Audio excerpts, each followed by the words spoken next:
उनका स्टेटस क्या है पार्टी में शशि थरूर किसका? तो अभी आप मालूम चलेगा, कल ही तो तस्वीर आई नहीं मालूम है, उन्होंने कहा मतलब आज की डेट में क्या भूमिका है पता नहीं, आज की डेट में तो उनको एलियन ही होगा, मतलब वो क्या बड़े बीच में खबरें आती थी, राहुल गांधी से मिले भी हैं, इन्होंने अपनी शिकायत भी कर दी कि भाई मुझे कोई रोल चाहिए, ये शायद चीफ मिनिस्ट्रियल कैंडिडेट बनना चाहते हैं केरल के, वहाँ से किसी गोपाल भी आते हैं जो पार्टी में इस वक्त सब कुछ है।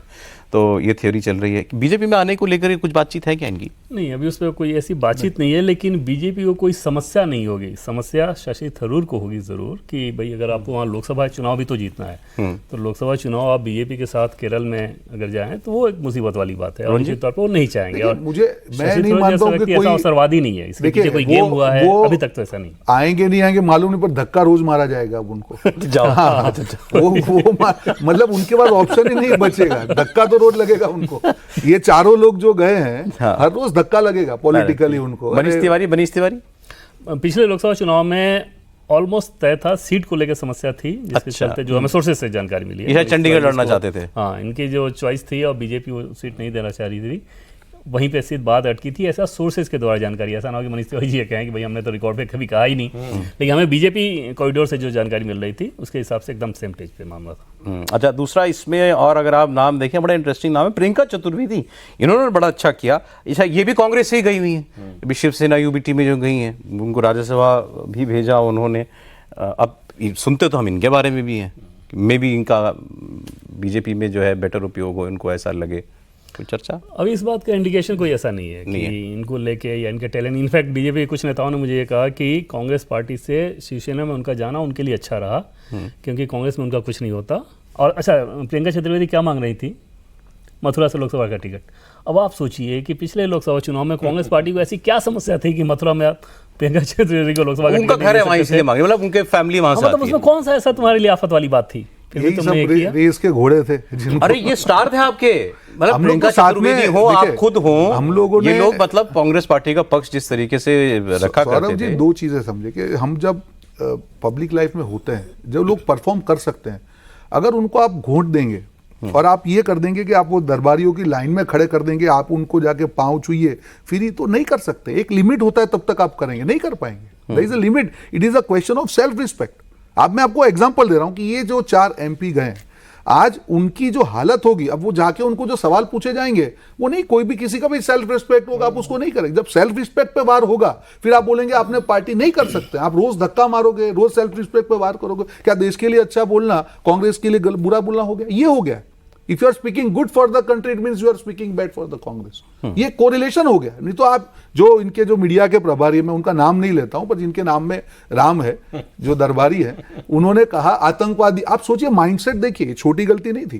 उनके दिमाग में कितना भरा हुआ होगा कि यार हमारे MP को जैसे उठा के ले गए, उनको आतंकवादियों के साथ, मतलब ये स्टेटमेंट का लॉजिक समझिए। ये बोला था कि उधर आतंकवादी नहीं पकड़े, घूम रहे हैं और इधर MP, मतलब मैं ये बोल रहा हूं, इस आर्ग्यूमेंट अगर जो करता है तो उसके दिमाग में कितनी ज्यादा उसके लिए नेगेटिविटी होगी, तब जाके इस प्रकार का स्टेटमेंट कोई कर पाएगा। नहीं तो कोई भी कुछ होगा नहीं। इस डेलीगेशन को भेजने से क्या होगा? ये सारी बातें, वेस्टेज ऑफ मनी, मतलब ऐसे ही हो रहा है। सौरभ, अगर देखें रोहन जी के केस को, तो कांग्रेस पार्टी से बीजेपी में आके इनको क्या मिल गया सिवाय इसके कि ये काम करते हैं?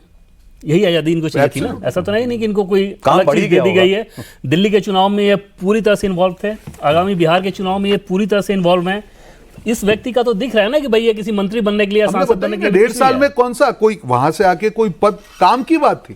जो लोग क्वालिफाइड लोग काम मांग रहे हैं, जिसको कुछ नहीं चाहिए, काम होगा तो अपने आप अपनी क्वालिटी पे होगा। जरा लीडर्स की अगर हम लोग बात करें, जैसे मैंने सुना है, आप बता सकते हैं गलत है कि भाई मोदी जी के बारे में अक्सर लोग कहते हैं कि he is a very good listener, मतलब उसका मैं एग्जांपल ले, हाँ, क्योंकि मैं अभी भी ले रहे हो, अगर मैं सबकी सुनो, क्योंकि हर आदमी के पास, हर आदमी वहां जो बैठा है वो एक डोमेन एक्सपर्ट बैठा है, उसकी कोई खूबी है, तभी वो उस लेवल पर प्राइम मिनिस्टर के सामने बैठा है। सुनो इसके पास क्या जानकारी है, then make a decision. Leader का काम है डिसाइड करना, सारा इनपुट ले लो, फिर उसके बाद फैसला करो। राहुल गांधी के बारे में, मतलब कुछ लोगों से मेरी बात है, वो ये कहते हैं कि भाई उनसे बात करके ऐसा लगता है जैसे वो ये मानते हैं कि मुझे सब मालूम है। I don't need anybody's advice, I know everything. बताने की कोशिश मत करो। हाँ, मुझे मैं आपको एक छोटा, अभी ऐसा है क्या? अभी मैं मोदी जी को अभी मिल के आया, जब आपके वहां लास्ट आया था तब भी मिला। मतलब मुझे टाइम था 15 मिनट का, ही सेट फॉर 45 मिनट्स। अच्छा, 45 मिनट्स। जब भी, और पापा को पुराना जानते थे, my father was in Navnirman आंदोलन, तो उनके मतलब 45 साल पुरानी चीजें उनको याद थी, पापा के नाम के साथ में कि भाई उनका ये प्लस था, ये माइनस था। मतलब उनकी सबसे बड़ी चीज क्या है कि जब कोई मिलता है तो how to make him feel important. आप होता है कि लिसनिंग, जैसे मैंने मेरी बात की कि सर ये इतने इलेक्शन हैंडल किया और उनको हर चीज़ की इंफॉर्मेशन थी कि हमने हरियाणा में क्या किया, झारखंड में क्या किया, बिहार में क्या हो रहा है, गुजरात में क्या हो रहा है। तो बड़े लीडर की चीज़ क्या होती है कि one, he is well inform, number two he knows कि अगर रोहन गुप्ता उनको मिलने आ रहा है तो उसके रेलेवेंट कौन से टॉपिक है कि जिस पे डिस्कशन होगा। तो he himself prepares for each and every meeting, it is not a casual meeting.